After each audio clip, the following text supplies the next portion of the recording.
इस वक्त जुड़ चुके हैं। स्वागत है सर आपका।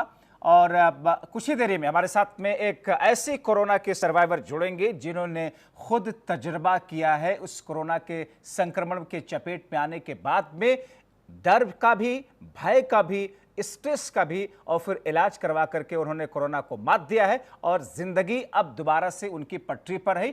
लोगों के लिए एक मिसाल भी पेश कर रहे हैं कि किस तरीके से मजबूती के साथ में, किस तरीके से विल पावर के साथ में लड़ने की जरूरत है, इससे डरने की जरूरत नहीं है। डॉक्टर आशीष जायसवाल जी, इससे पहले कि फोन कॉल्स का सिलसिला शुरू हो, शुरुआत आपसे ही कर रहे हैं। जाहिर तौर पर जब संकट इतना बड़ा हो, महामारी इतनी बड़ी हो, तो फिर इस भय का आना बहुत ही स्वाभाविक होता है। शुरुआत में ऐसे लोगों को क्या कहेंगे कि ये भय आए ना, या आए तो उनके मन पर हावी ना हो सके? सबसे इम्पॉर्टेंट डाटा अपने को ये समझ लेना चाहिए कि अगर 100 पेशेंट कोरोना केस पीड़ित हैं तो केवल 80% तो ऐसे हैं जिनमें बड़ा माइल्ड या जिनमें कोई सिम्टम है, जिनमें कोई दिक्कत नहीं होती है। केवल 20% हैं जिनके अंदर सिम्टम्स होते हैं। इनमें से भी केवल 6-7% ऐसे लोग हैं जो आईसीयू तक पहुंच पाते हैं, जिसमें भी काफ़ी लोग बच के आ जाते हैं। इसलिए घबराने की बात नहीं ना। अगर कोरोना हो भी जाता है तो घबराने की बात एकदम सी नहीं है। हमको पता है वैक्सीन बनने में भी टाइम लग रहा है, मेडिकेशन अभी आई नहीं ना। अगर किसी को ऐसे एसिम्टोमेटिक या प्रीसिम्टोमेटिक अगर इन्फेक्शन होता है तो उस पर इम्यूनिटी भी डेवलप हो जाती है, जो कि आगे कोरोना से लड़ने के लिए भी हमको हेल्प करेगी। तो घबराने की जरा सी भी बात नहीं ना। और दूसरी बात है कि जो हम लोग सब इंडियन पॉपुलेशन है, हम लोगों के अंदर हर्ड इम्यूनिटी या इन वायरसेस के अगेंस्ट इम्यूनिटी या बीसीजी वैक्सीनेशन या हीट या टेम्परेचर, ये बहुत से फैक्टर्स हैं जो हम लोगों के साथ काम कर रहे हैं। और इंडिया में इसलिए मोर्टेलिटी 0.5 से भी कम है, जो कि बहुत अच्छा डाटा है। तो इसलिए घबराए नहीं, क्योंकि घबराना तो स्वाभाविक है, हार्मोनल ही है। ये तो हार्मोनल है, बहुत ही स्वाभाविक है। और इस घबराहट की वजह से क्या इलाज या मेडिसिन का असर उस स्तर पर नहीं हो पाता है? अब क्योंकि कई बार ऐसा देखने को मिलता है कि इंसान जब खुद अंदर से ज्यादा डरा हुआ होता है, या फिर उन दवाओं पर उनका भरोसा, डॉक्टर्स पर भरोसा, ऊपर वाले पर भरोसे के बजाय डर उनके मन में ज्यादा होता है, तो दवाएं भी उस स्तर पर कई बार काम नहीं कर पाती। ऐसा होता है? देखिए, ऐसा होता है। देखिए, जो 50% जो मेडिसिन का असर होता है वो अपने ब्रेन पे प्लेसिबो इफेक्ट या एंडोर्फिन्स के थ्रू होता है। इसीलिए देखा गया है कि कोई अगर किसी को जो फैमिली डॉक्टर्स होते हैं उनकी मेडिसिन ज़्यादा सूट करती है पेशेंट्स को, बिकॉज जो ये इफेक्ट है, जो साइकोलॉजिकल इफेक्ट है जो पेशेंट्स को रहता है, नहीं मैं ठीक हो जाऊँगा, तो वही 50% पेशेंट्स को ठीक कर देता है। इसलिए घबराएं नहीं, पॉजिटिव रहें, ऑप्टिमिस्टिक रहें। और ये जो फेज़ आया है, नो डाउट आया है, लंबे समय तक रहने वाला है, पर हम इंडियंस इससे अच्छे से उभर के हम इसको सक्सेसफुली इस पर जीत कर आएंगे। जी। और ऐसी स्थिति में जबकि अब सरकारें भी आश्वस्त कहीं ना कहीं हो रही है कि हाँ, हम अब कामयाबी की तरफ बढ़ते हुए दिख रहे हैं, और इसी बीच में हमारे साथ में हमारे नई मेहमान और खास मेहमान जो कि श्रोता कनौजिया है, हमारे साथ में जुड़ चुके हैं। बहुत स्वागत है आपका श्रोता कनौजिया जी। और R9 टीवी आपको सैल्यूट करता है, आपको सलाम करता है, क्योंकि आपने विल पावर के साथ में जिस तरीके से कोरोना को मात दिया है, आप लोगों के लिए एक मिसाल है। क्योंकि इस वक्त R9 टीवी पर करोड़ों करोड़ों दर्शक इस वक्त देख रहे हैं आपको, इस कार्यक्रम को। क्या कहना चाहेंगे अपने तजुर्बे की बुनियाद पर? पहली प्रतिक्रिया आपकी क्या है? थैंक यू सर, जो आपने बोला। लेकिन इसमें जो बात है कि डरने वाली बात, कोई डरने वाली बात नहीं होती। जो डॉक्टर है वहाँ पे भी सही तरीके से बिहेव करते हैं, टेंशन की बात नहीं थी। एक ये होता है कि शुरू में जाने में डर लगता है कि हमारे से क्या उल्टा होगा, क्या होगा, कि इंजेक्शन लगाएंगे, लेकिन वो दिक्कत नहीं आती। कोई इंजेक्शन नहीं, वो बस मामले तरीके से समझाते हैं कैसे रहना है, कैसे खाना है। आपको बस वहाँ पे ये पता जाता है कि कभी भी आप भूखे मत रहो, खाओ पियो, ज्यादा टेंशन मत लो, उससे आपको समझाया जाता है। और दवाई की जरूरत होती है, कभी किसी को देने की जरूरत होती है, किसी को सिम्टम दिखते हैं तो उससे वो इश्यू होती है, उसमें कोई इश्यू नहीं होता। ठीक है, वाली बात तो होती ठीक है। आपको कोरोना के संक्रमण होने से लेकर के अस्पताल से डिस्चार्ज किए जाने तक और अब मौजूदा स्थिति तक, आपके सारे तजुर्बों की बुनियाद पर हम अपने दर्शकों तक वो सारे फायदे पहुंचाने की कोशिश करेंगे जिससे उनमें भी विल पावर मजबूत हो सके, और मजबूती के साथ में वो खुद को सक्षम समझे इस बात के लिए कि हाँ, हम डरते नहीं हैं, लोगों को डरने नहीं देंगे। इसी बीच में हमारे साथ में एक और कॉलर, माफ कीजिएगा, थोड़ी देर में मैं लौटता हूं श्रोता कनौजिया जी आपके साथ में, और डॉक्टर आशीष जायसवाल जी के साथ में इस पूरे कार्यक्रम को मुझे एंड तक ले जाना है। हमारे साथ में एक अम्बेडकर नगर से दर्शक जुड़े हुए सुरेंद्र जी। सुरेंद्र जी, क्या सवाल है आपका, क्या मुश्किल है आपकी? रखिए सर। मुश्किल है सर कि हमको घर वापस जाना है। ये दरगाह पर है, किचौसा शरीफ में दरगाह पर, अम्बेडकर नगर जिला है। ठीक है, ठीक है, चलिए आपको ये बता दो कि चूंकि आज का हमारा एक कार्यक्रम सरकार के सामने आप तमाम लोगों की मुश्किलें पहुंचाने की है, लेकिन हालांकि डर, स्ट्रेस और कोरोना की वजह से जो लोग मुश्किल में हैं और इस डर की वजह से जो लोग अपने आप को एक खोल में बांधे हुए उनको निकालने की हमारी कोशिश है। हालांकि आपका सवाल भी सरकार तक इस वक्त जरूर पहुंचा है, आपकी मुश्किलें भी जरूर हल होंगी, आप अपने घर तक पहुंच सकेंगे। इसी बीच में एक और कॉलर हमारे साथ में लखनऊ से ललन जी जुड़े हुए। ललन जी, अपना सवाल रखें आप। जी सर, अपनी बात रखिए आप। हेलो सर, आपकी आवाज आ रही है, अपनी बात आप रखें। हम अपनी बात रखे सर बाहर। सर मैं इतने दिन से बैठा हूँ घर में। जी जी हेलो जी, आपकी आवाज आ रही है, अपनी बात आप रखें घर सर। में।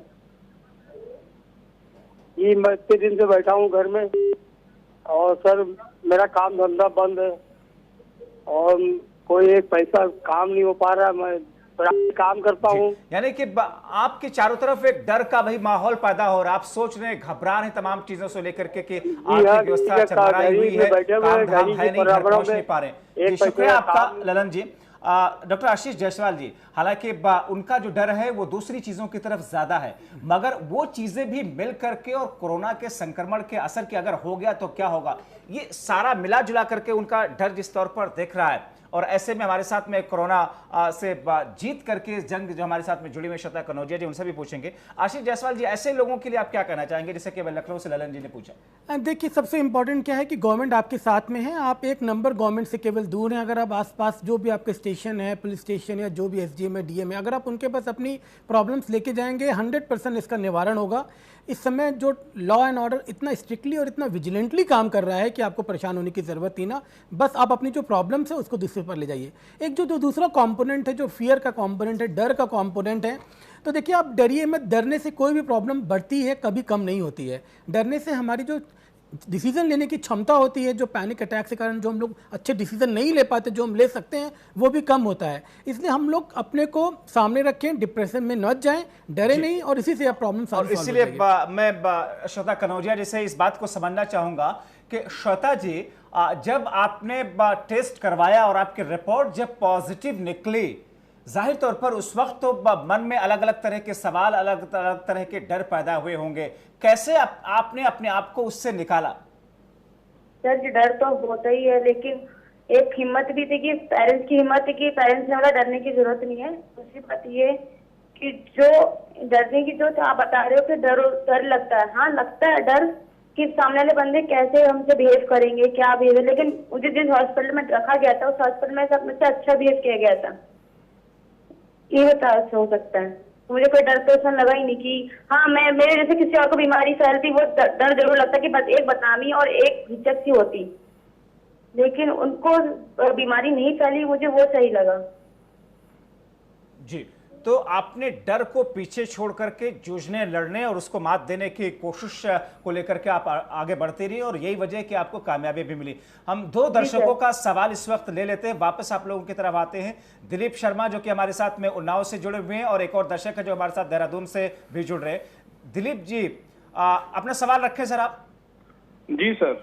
हाँ जी, मैं दिलीप दिलीप शर्मा फ्रॉम उन्नाव। जी, मैं सर ये कहना चाह रहा हूँ जी कि कोरोना को लेकर तो पैनिक पब्लिक में फैला ही हुआ है जी, बट जो पॉलिसीज और जो गाइडलाइंस हमारे गवर्नमेंट की तरफ से आ रही हैं उनमें बड़ा कॉन्ट्रडिक्शन है। लोग परेशान हैं कि कैसे ऐसे, सपोज फॉर एग्जांपल हमारे उन्नाव में एक केस यहाँ पॉजिटिव मिला और पूरा का पूरा शहर सील कर दिया गया।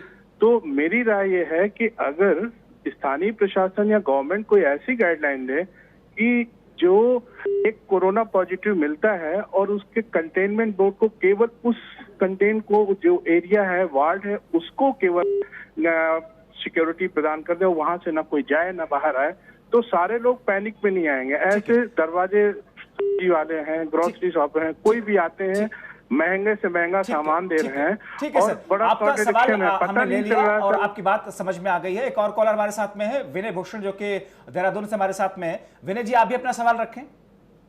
सर मेरा सवाल यह है कि स्वास्थ्य विभाग में कुछ पैरामेडिकल स्टाफ जो है, वो जो डायबिटीज वगैरह से, डायबिटीज है, दमा है, निमोनिया है, इस तरह के पेशेंट हैं, जी, क्या उनसे उनके ड्यूटी से संबंधित क्या कोई गाइडलाइन भारत सरकार या प्रदेश सरकार से जारी की गई है? उन्हें ड्यूटी से मुक्त रखा जाएगा या उनसे ड्यूटी ली जाएगी? ठीक है, आप दोनों लोगों का, विनय जी आपका भी बहुत शुक्रिया, आप दोनों ने बहुत महत्वपूर्ण सवाल पूछे। डॉक्टर साहब, आशीष जायसवाल जी, दोनों लोगों के सवाल है कि ये कि जो पैनिक हो रही है, सरकार जो प्रिकॉशनरी स्टेप ले रही है, जैसे किसी एक जगह में हो तो पूरे उस इलाके को सील कर दिया जाना, हालांकि ये एक प्रिकॉशनरी स्टेप है ताकि लोगों को वो संक्रमण लोगों तक असर ना पहुंचा सके दूर तक, वो और ये जो सवाल है दोनों लोगों का। देखिए, इसमें सबसे पहला जो कंटेनमेंट जोन का आपने पूछा कि अगर एक कोई पेशेंट हो जाता है ग्रसित तो उसके 1 किलोमीटर के आसपास एक कंटेनमेंट जोन बना देते हैं या रेड जोन या उसको ऑरेंज जोन में कन्वर्ट कर देते हैं। ये सब कुछ डिपेंड करता है उस जगह के पॉपुलेशन पे। देखिए, इंडिया के हर एक डिस्ट्रिक्ट की पॉपुलेशन अलग है, चांसेस ऑफ स्प्रेड अलग है। अगर कोई चीज बॉम्बे में होगी से दूसरे लोगों में और ज्यादा पैनिक हो जाता है। हाँ, इसीलिए एक कोई यूनिफॉर्म गाइडलाइंस हम कभी नहीं बना सकते, क्योंकि अगर कोई गाइडलाइन उन्नाव की और बॉम्बे की या लखनऊ की नहीं बना सकते, क्योंकि लखनऊ में स्प्रेड होने के चांसेस ज्यादा हैं। ये डिपेंड करता है पॉपुलेशन डेंसिटी कितनी है, इसीलिए ये स्थानीय प्रशासन पर डाला गया। मेडिकल स्टाफ से जुड़े हुए दूसरा क्वेश्चन, ये गाइडलाइंस हैं, ये गाइडलाइंस लोकल गाइडलाइंस है। जैसे आप किसी अस्पताल में हैं, काम करते हैं, तो अगर आपकी उम्र 65 साल से ऊपर है या तो अगर आप डायबिटीज या ब्लड प्रेशर के पेशेंट हैं तो आपकी ड्यूटी कोरोना वार्ड्स में या नहीं लगानी चाहिए, आप ये एक्सक्लूड भी कर सकते हैं। एक और दर्शक हमारे साथ में जिला गोंडा से जुड़ रहे हैं, उनका सवाल ले लेते हैं, उसके बाद में श्रोता कनौजिया जी की तरफ चलेंगे।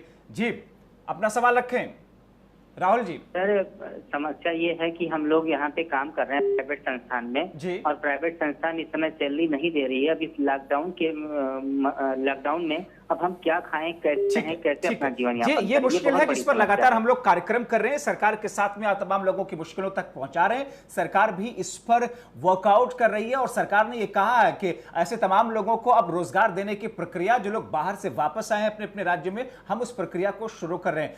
अब श्रोता कनौजिया जी, ये अलग अलग तरह के जो डर हैं, खासतौर पे जो फियर फैक्टर है, खासतौर पे स्ट्रेस है, एंग्जाइटी है, या फिर इसकी वजह से लोग जिस तरीके से अपने आप को घर में बंद पाते हैं, एक अलग तरह का खौफ कि कोरोना ना हो जाए, अगर हो जाएगा तो कैसे होगा।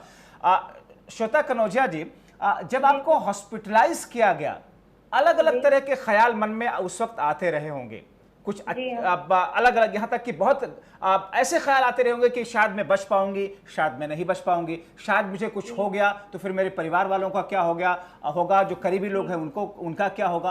किस किस्म के ख्याल आपके मन में आ रहे थे, क्योंकि आप खुद एक सर्वाइवर हैं और आम लोग जो कि जिनके मन में अभी फियर है, डर है, वो इस चीज से जूझे नहीं है, इस चीज को उन्होंने मात नहीं दिया है, क्योंकि आप मात देकर के आई हैं, इसलिए आपकी बातों का असर ज्यादा होगा। ख्याल किस किस्म के आते, पहले ये समझना चाहेंगे। सर, ख्याल तो इस बात के आते हैं कि मेरे पीछे मेरी फैमिली है, उनको ना हो गया हो, क्योंकि मैं जब रहती थी, मैंने मेरी मम्मी को जब टेस्ट करवाया उसके बाद मुझे पता लगा, उसके बीच में 3 या 4 दिन अपने घर पे रही हूँ। मेरे पापा भी थे, मेरे भाई भी। तो फिर वहाँ अस्पताल के अंदर तो आप लोगों को इलाज के साथ साथ में ऐसी काउंसलिंग भी की जाती रही होगी डॉक्टरों की तरफ से? नहीं सर, ऐसा कुछ नहीं था। जब तक रिपोर्ट नहीं आई थी तो मेरे साथ कुछ नहीं होता ऐसा। उन्होंने बताया सिर्फ घर पे रहने के लिए, तो उस टाइम तो मुझे पता ही नहीं था कि क्या प्रॉब्लम है। मगर जब रिपोर्ट आ गई होगी उसके बाद में तो अलग अलग तरह से आप लोगों का मनोबल मजबूत करने के लिए किया जाता रहा होगा। ये तो सर फैमिली वालों को पता, लेकिन मुझे डॉक्टर से बताया गया था कि हाँ, आपको ऐसा नहीं है करना, वैसा नहीं करना, किसी को छूना नहीं है, किसी के हाथ से सामान नहीं लेना है, तो ये सब कुछ बताया गया था। लेकिन हाँ, डर की बात पूछते साहब, हाँ डर लगा था कि मेरे पीछे मेरी फैमिली, उनको किसी को तो नहीं होगा। उनकी रिपोर्ट नेगेटिव आई थी और मैं उनको 4 दिन रहकर आई हूँ, 4 दिन उनको छुआ है, तो उनको तो नहीं हो गया, या मेरी वजह से मेरी फैमिली को दिक्कत हो रही है। बहुत ही स्वाभाविक है, बहुत ही स्वाभाविक है इन चीजों का दिमाग में आना, दिमाग पर छाना और हावी हो जाना। 2 दर्शक इस वक्त हमारे साथ में, 2 कॉलर जुड़े हुए हैं। उमेश शर्मा बरेली से हमारे साथ में जुड़े हुए हैं, एक और दर्शक हमारे साथ में। उमेश जी, अपनी बात रखिए सर, अपना सवाल आप रखें। जी जी जी, हेलो सर, आपकी आवाज आ रही है, अपनी बात आप रखें सर। हाँ जी, हेलो उमेश जी, आपकी आवाज आ रही है हम तक? हाँ जी, हाँ जी जी, आप अपनी बात रखिए सर। मैं ये कह रहा हूँ सब आयुर्वेदिक दवाइयों से इसका इलाज हो जाता है। एक बार फिर से दोहराइए सर। आयुर्वेदिक मेडिकेशन, आयुर्वेदिक, ठीक है। एक और कॉलर है हमारे साथ में, सतपाल जी। सतपाल जी, आप भी अपना सवाल रखें। हेलो हेलो जी, सतपाल जी, अपनी बात आप रखिए सर, सवाल रखिए अपना। सर ये मैं ये पूछना चाहता हूँ कि जो कोरोना वायरस है कौन सी सतह पे कितना देर जिंदा रहता है? सर आपने सवाल सुना? हाँ जी, मैंने सुने में। ठीक है, ठीक है। आप दोनों लोगों के सवाल लेकर के मैं डॉक्टर आशीष जायसवाल जी की तरफ जा रहा हूं और उसके बाद में मैं फिर आऊंगा श्वेता कनौजिया जी की तरफ। आशीष जायसवाल जी, दो सवाल इनके सामने आए हैं। देखिए, पहला जो क्वेश्चन आयुर्वेदिक मेडिकेशन का, देखिए कोई ऐसे कोई ट्रायल्स नहीं ना, कोई स्टडीज नहीं ना जो ये पता सके कोरोना वायरस के ऊपर ये काम करता है। इनफैक्ट कोई एलोपैथिक दवा भी अभी तक नहीं आई जो इस पे काम कर सकती है। ये हमारी बॉडी का जो नेचुरल रिस्पॉन्स और इम्यूनिटी है जिसके कारण हम इससे जीत सकते हैं, जो कि हमारे इंडिया में लोगों की ज़्यादा है।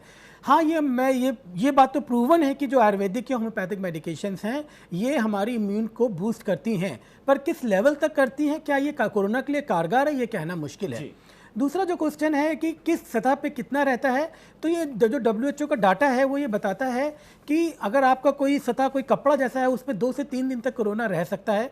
हवा में भी अगर वेंटिलेशन नहीं ना तो उसमें भी वहाँ पे भी 48 घंटे तक ये रह सकता है। अगर हम बात करें प्लास्टिक सर्फेसेस या जो ग्लास के सर्फेसेस होते हैं उनमें 5 से 7 दिन तक भी कोरोना रह सकता है।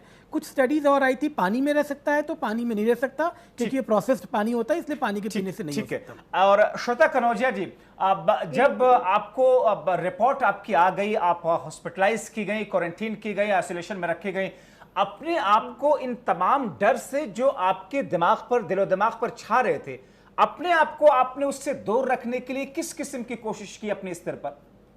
सर एक तो टेंशन से दूर रही कि हाँ कि मानसिक संतुलन था, गुस्सा नहीं करना, खाना टाइम से, लेकिन किसी भी चीज को याद नहीं करना कि हाँ मेरे साथ ऐसा हो सकता, अपने बारे में बुरा नहीं सोचता था। जी, बहुत सारे ऐसे लोगों की जो जिनसे जिंदगी में आपकी मुलाकात हुई होगी, लोगों की बातें आपके दिमाग में आती होंगी जो इंस्पिरेशनल रही होंगी, उनसे भी हिम्मत मिली होगी? जी, मेरे से तो किसी से मुलाकात नहीं होती, ना किसी से बात, डॉक्टर से बात की शुरू किसी से नहीं होती। ठीक है, एक और दर्शक का, एक कॉलर हमारे साथ में इस वक्त जुड़ रहे हैं, उनका भी सवाल ले लेते हैं। अर्जुन हमारे साथ में इस वक्त जुड़े हुए हैं बदायूं से, उत्तर प्रदेश के शहर से। अर्जुन जी, अपनी बात आप रखिए सर। सर मेरा सवाल डॉक्टर आशीष जायसवाल जी से है। जी सर, हमारे दोस्त हैं जी। हाँ हेलो सर, हमारे एक दोस्त हैं जी, तो उनको साहब नशा करने के लिए साहब कोई चीज नहीं मिल पा रही है और साहब उनका दिमाग कुछ चिड़चिड़ा सा हो गया है जी। तो वो चिड़चिड़ापन खत्म करने के लिए साहब उनके लिए हमें कैसा बिहेव करना चाहिए, उनको कैसा करना चाहिए, उनके संग में क्या करना चाहिए? डॉक्टर आशीष जी, इसमें दो बातें इंपॉर्टेंट है। पहले तो जो उनका सोशल सिस्टम, आप उनके दोस्त हैं या उनकी फैमिली, उनको समझाना चाहिए। अनुमन समझाने से ही 50 से 60% पेशेंट शांत हो जाता है।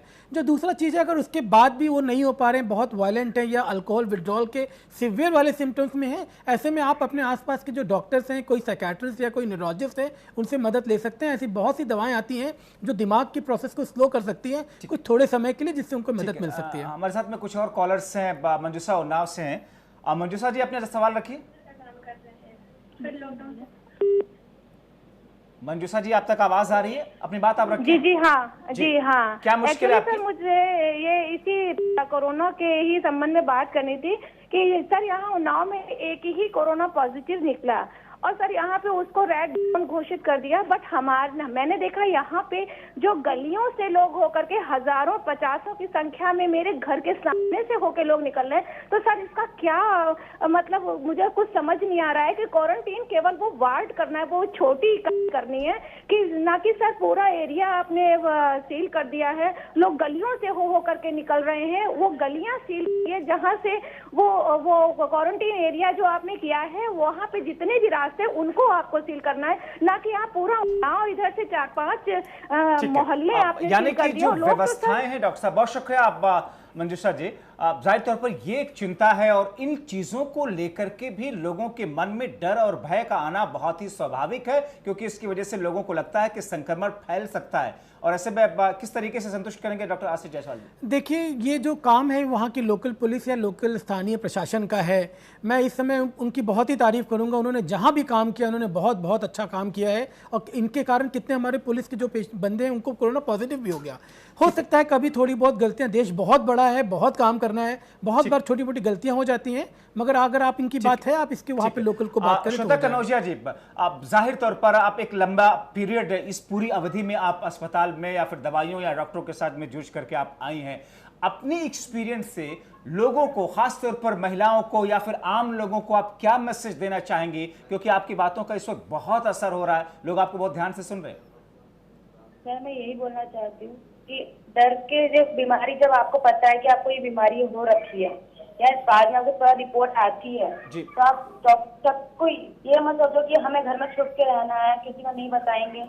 ये बीमारी 4 लोगों को और लगी, वो 4 जने 10 जनों को छोड़ेंगे, उनको लगी। बहुत महत्वपूर्ण बात आपने कही है कि उसको छुपाना नहीं बल्कि डॉक्टर्स के पास जाना, टेस्ट कराना। डॉक्टर आशीष जायसवाल जी, बहुत जल्दी से मैं संक्षेप में इसको समझना चाह रहा हूं। एक कहानी में कहीं पढ़ रहा था कि किसी शख्स ने वो छप्पर बना रहा था, उसमें एक सांप था, उसने उसको काट लिया। उसको लगा कि उस गड़ासे से उसका अंगूठा कट गया है, लेकिन बाद में जब उसका इलाज चल रहा था वो ठीक ठाक था, उसको पता चला कि उसको किसी सांप ने काट लिया, बचेगा नहीं। उसकी वजह से उसका हार्ट अटैक हो गया। जिस कटने की वजह से उसका इलाज चल रहा था, ठीक हो रहा था, लेकिन जब उसको लगा कि सांप ने काट लिया, वो जिंदा नहीं बचेगा, वो शख्स मर गया। तो ये होता है डर का असर।